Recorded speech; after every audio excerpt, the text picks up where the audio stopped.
stream of the year. Took a bit of a longer winter break, I guess. I technically never planned one, but stuff got away or was exhausted, and then I was like, whatever. Well, maybe not today, but now I'm back. I forced myself to do it right, to get back into the rhythm, be productive again, especially since I'm almost finished with the 2.0.0 patch, which we'll be working on, right? Few finishing touches. If everything's going according to plan, it will be up this Saturday. But I'm not promising anything. You know how life goes, right? This can always be something.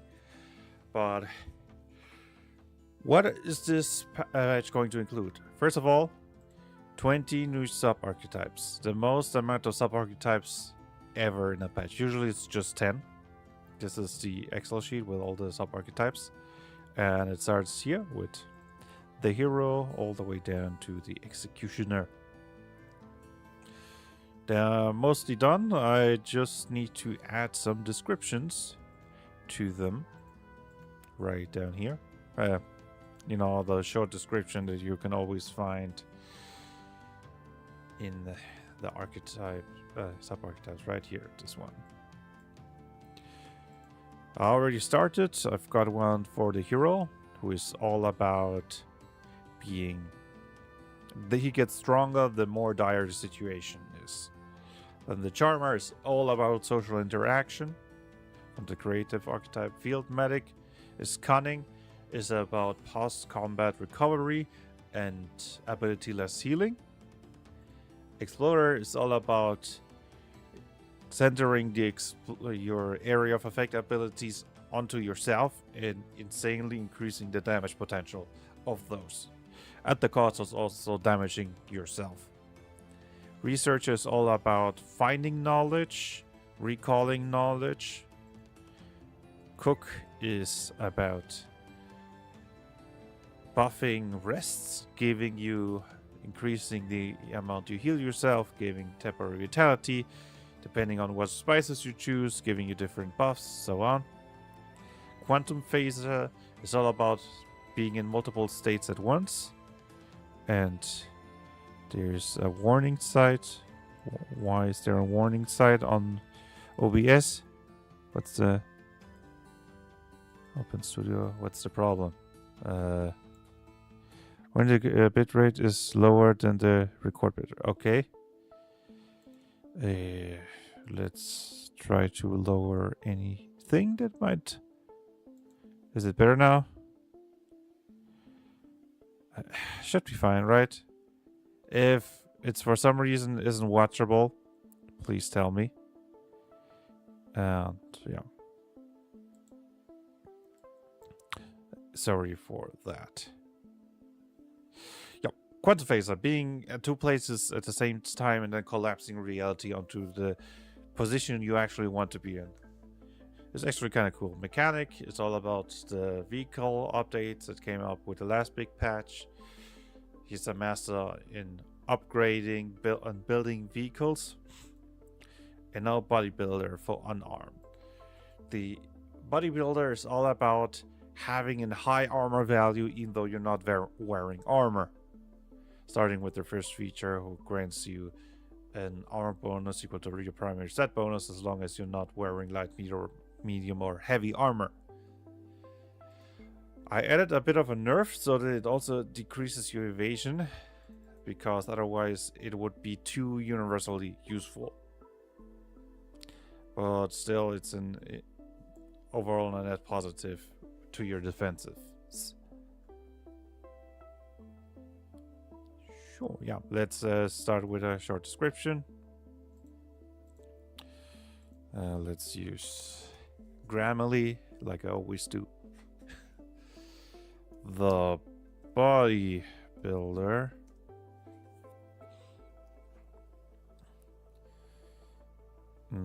how do you describe this? You know, you want to keep it as short as possible, right? Bodybuilder strengthens their bodies to a degree that they do not require armor to withstand damage. Yeah.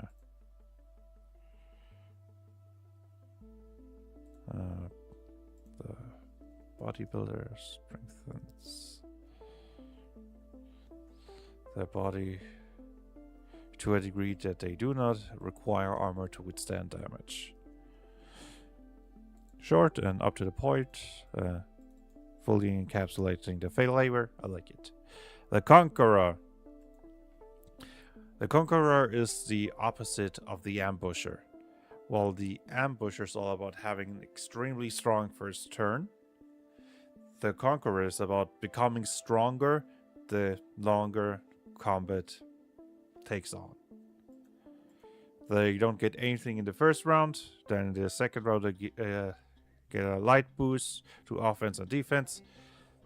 Third round that bonus doubles, and so on. If up to 5 rounds bonus worth. If combat goes on for very long, they can become extremely powerful. So yeah, let's write that description. The Conqueror becomes stronger the longer they stay in battle.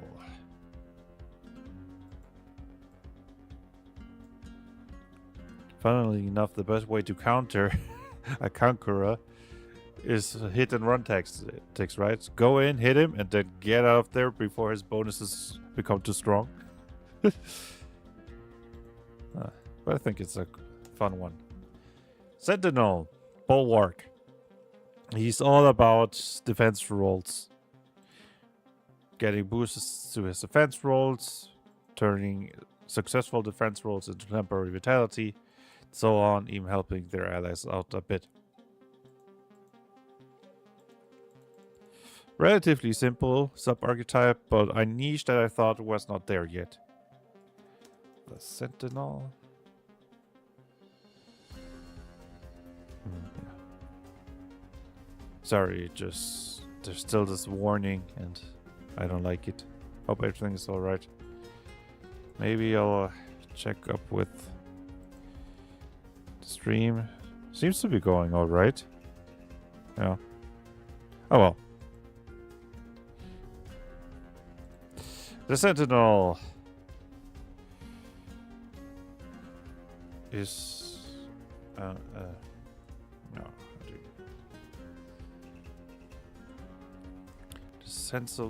Sentinel has the strongest defense rolls.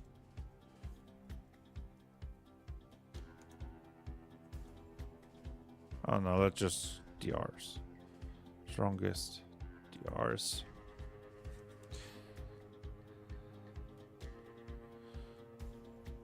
And gains power from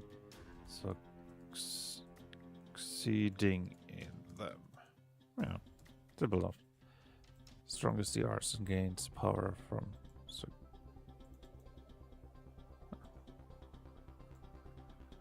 succeeding in them. Alright. Copy. Paste. The Preacher, creative archetype, is all about inspiring your allies, starting with a 10-minute speech, which later on you can also use your abilities to inspire them a bit mid-combat, giving them courage charges, which they can use to upcast abilities and increase their weapon damage. Pretty nice flavor. The Preacher inspires their allies with speeches and the power of their voice.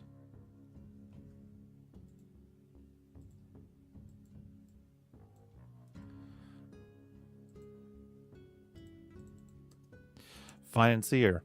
I really like the financier, to be honest.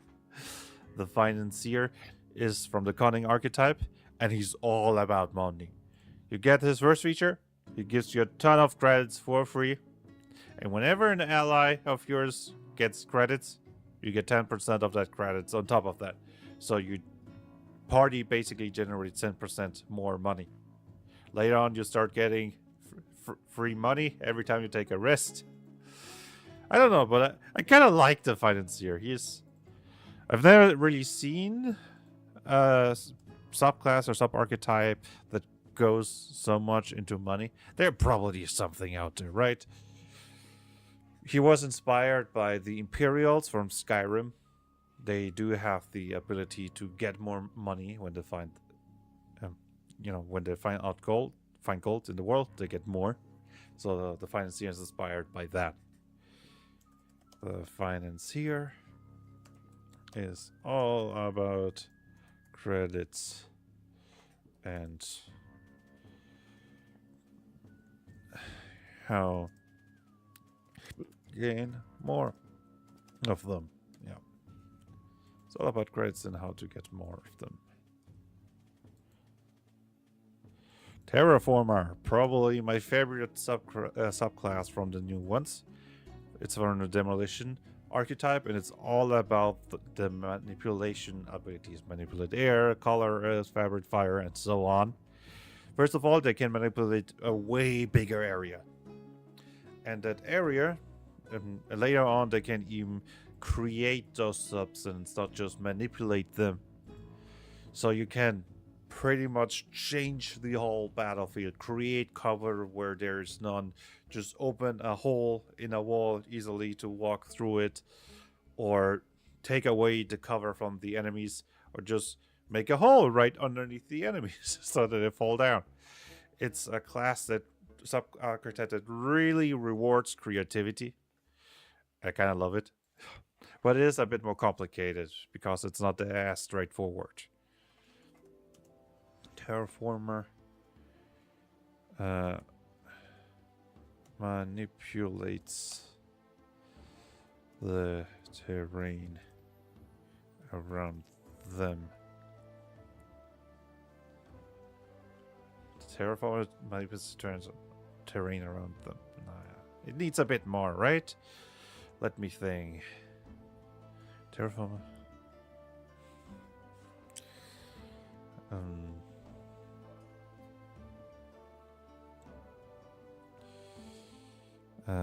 Manipulates the terrain around them, reshaping it to suit their needs. Yeah, that's a bit more. The terrain is them reshaping it to suit their needs. There we go. Wandslinger from the mental archetype. The Wandslinger is the mental archetype has a sub-archetype for every single ability type except for maneuvers. I thought, okay, maneuvers is not usually something you associate with casters, but I wanted to add one anyway. And the Wandslinger, you would say, but doesn't the duelist already take on that role of the how to really implement maneuvers in a way that makes sense for a caster?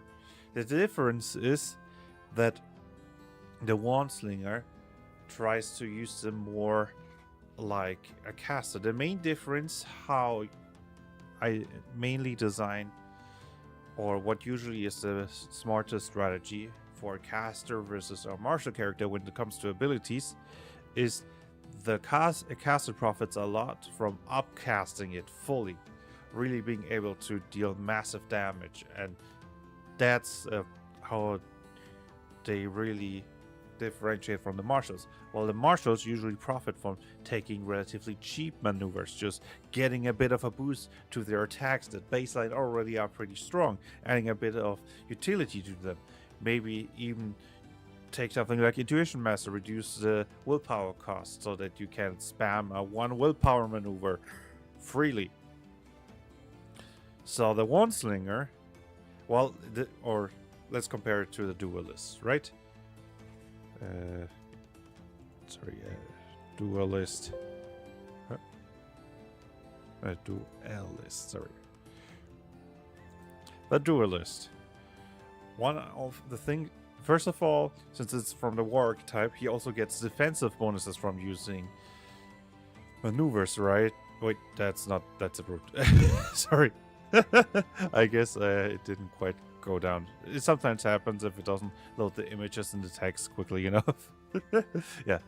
Defensive footwork. Their maneuvers gives them a defensive boost, which is normal for weapon, especially for the war archetype. Most of their sub-archetypes give them something offensive and defensive so that they can stay in combat. But here you see effortless maneuver, reducing the willpower cost of maneuver abilities. Also, dual technique. It's all about using a lot of cheap maneuver abilities, profiting from these bonuses, and allowing yourself to really take advantage of all the willpower you have, even if it's not a lot. While the wand slinger, on the other hand, starts by giving you a very strong free upcast if you use a maneuver ability with the wands. They basically have to choose up to 2 weapons, then you can convert into wands, really helping you to overcome the problem that you don't get that much out of upcasting maneuver abilities. It straight up gives you a 2 willpower free upcast, which is, with normal abilities, that's huge. With maneuver abilities on weapons, that's not that big of a bonus. So it really allows you to turn your maneuver abilities into blast abilities. Same, and also with charging spell focus, it allows you to generate charges with your maneuvers, which you can turn into abilities, really focusing more around the whole casting thing. I think I'm spending way too much time with the one slinger. The one slinger channels maneuver abilities through their wands as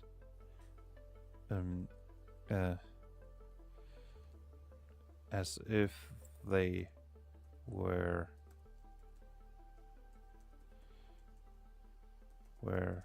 spells. Well, I mean, it doesn't have to be spells, right? You can reflavor them to be technology, right? Or psionic abilities.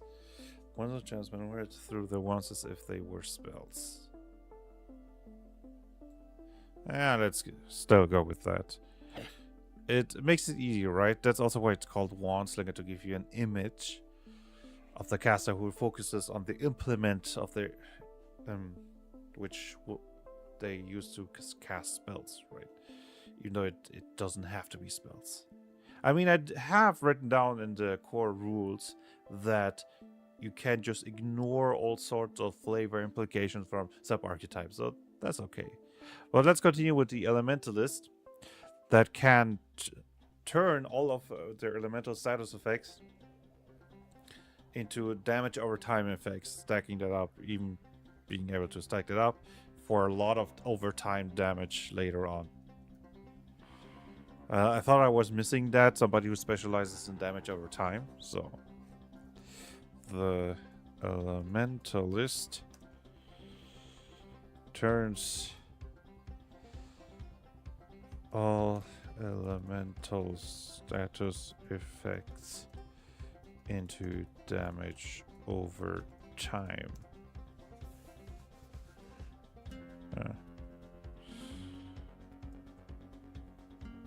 Oh, no, that's maybe not that gamey.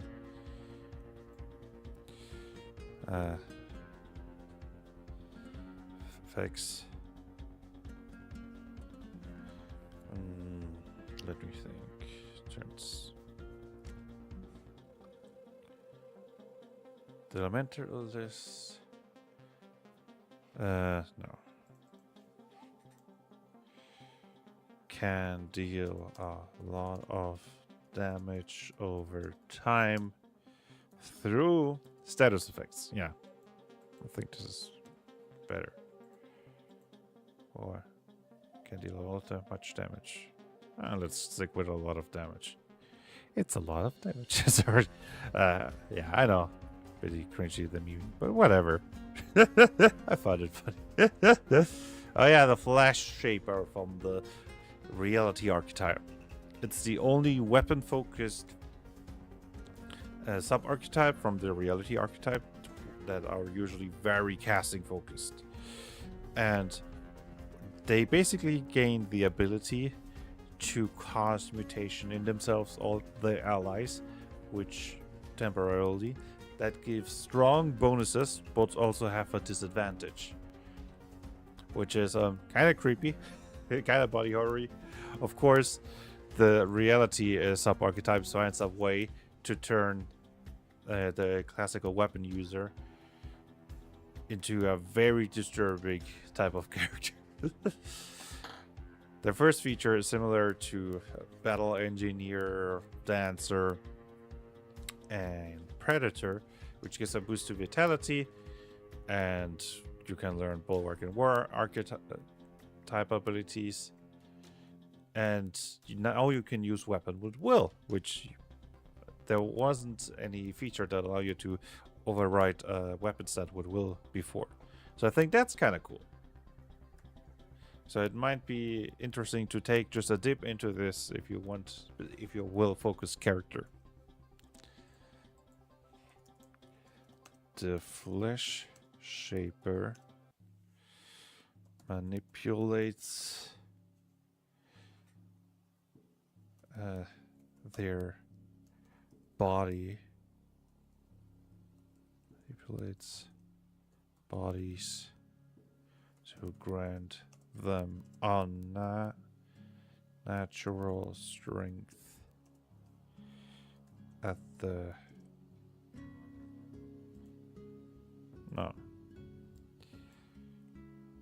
that come with side effects.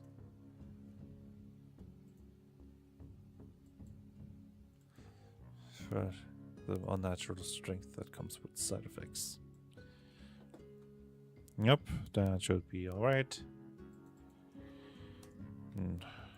I don't see anything in the chat so far. Nobody there. All by myself.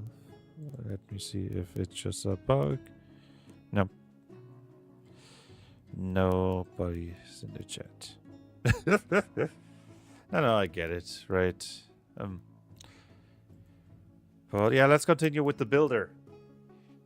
Part of the next patch will be base building rules, and the builder is all about that, making you far more efficient in building buildings, making them of higher quality, allowing you to pack up buildings and move them easily around, so that you're not bound that much to one place.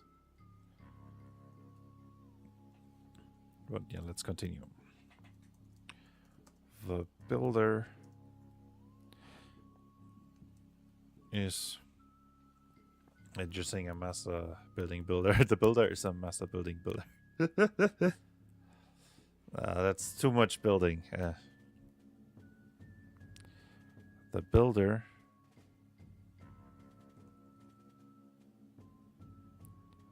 focuses on constructing thesaurus. Constructing buildings. No, wait, what am I doing? Come on. First of all, no buildings will focus on and cheaply as possible. Yeah. Let's go. Oh, the warning disappeared. Finally. I don't know why that took so long. For the next one. Well, I'm still not 100% happy with the name. The monk, as I calling it now, is from the unarmed archetype, and their focus is similar how the sorcerer is an ability comboer, which specializes in using a lot of abilities in their turn. The monk is all about using a lot of maneuver abilities in their turn, giving you 1 extra attack if you use a maneuver ability, but you have to use a maneuver ability on that, for example, making them more cost efficient, and so on. And the idea is really that you go just combo with your weapons.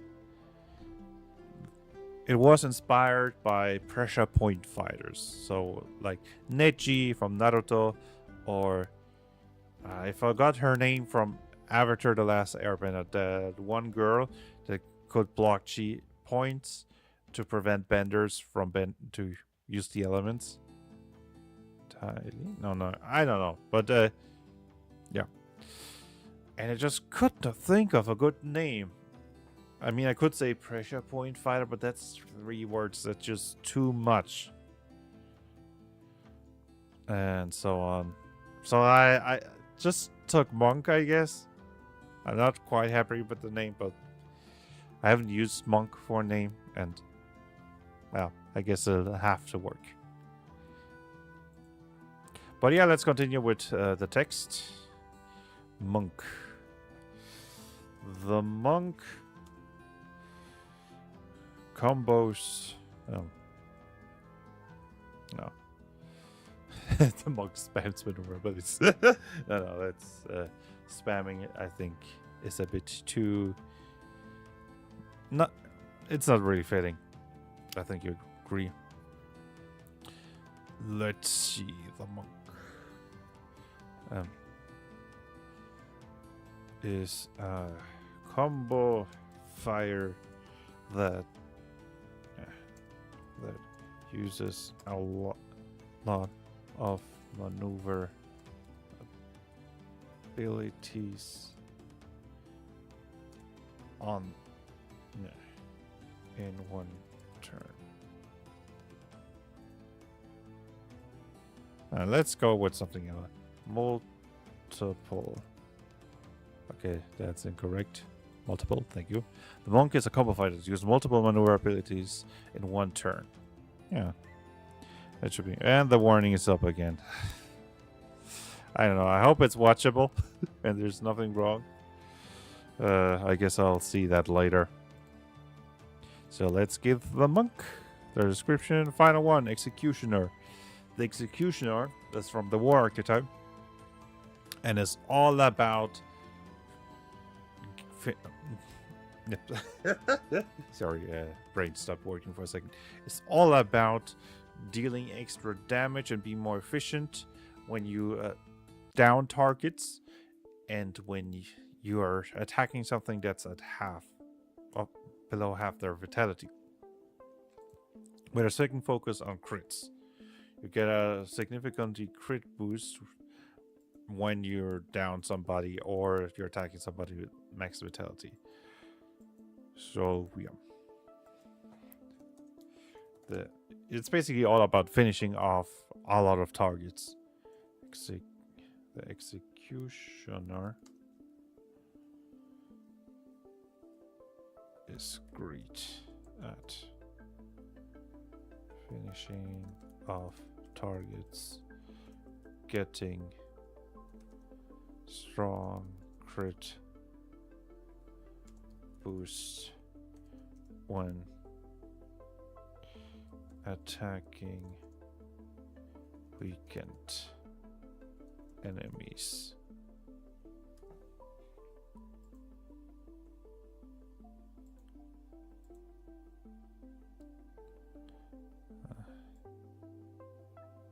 Let's get strong crit boost when attacking weakened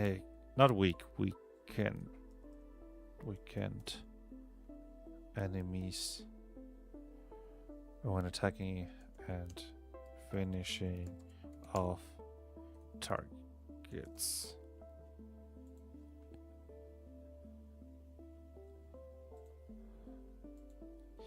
So, isn't this correctly spelled? Attacking wounded. Let's go with wounded. Attacking wounded targets. Substantially finishing off targets. No, that seems correct. All right. Finishing this. Yeah, I guess the stream is a bit slower. Nobody in this chat. And, you know, the streams are less fun if there's nobody I can interact with, right? Plus, we just finished all the descriptions. I've been streaming for half an hour. And I mean, we're just beginning after the winter break, right? You no need to rush things and get fully started. So maybe I see some of you guys next time. Thank you for watching. And, oh, somebody just joined. Maybe I shouldn't stop right now. Yeah. Sorry, I was just about to say, yeah, nobody's here anyway, let's stop. But if you're... Okay, I know it's kind of weird just talking to you personally. Yeah, I guess the first stream of the year doesn't have that much of a momentum. So, yeah. I think I stopped the stream anyway, but I just wanted to mention, next month there will be another Ishanekon Arena. 17th of February, 18th, wait, is that? Yeah, sorry, I got distracted. 17th of February, 6 p.m. Central European time. It's going to be in the next Ishanekon Arena. It's going to be one day before my birthday, so it will be birthday themed. We will be fighting different versions of myself. And we still got some room with 4 more players. I've already got 3. Penny will be playing. So I'm looking forward to that. But also Nick will be returning. I already got an okay from his side. And Beyond, my best friend, will be joining. Which means we still got room for 3 more players. If anybody wants to join. It will be fun. It's gonna be my birthday. I mean, okay, one day before my birthday. But that was the day where it fits best, okay? Like, it was either one day before my birthday or 6 days later.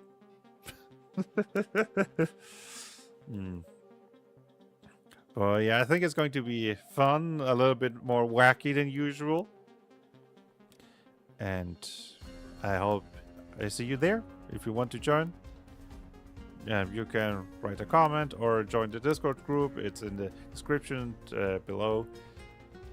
And there just say, hey, I want to join the game. And as long as there's room, you can join. But yeah, I think that's about it for today. Thank you for everybody who joined. Next week I'll probably stream longer. We'll see about that. And hopefully the patch will be done on Saturday. I hope so. It's big. I want to get it out. Thank you for everybody who joined. It was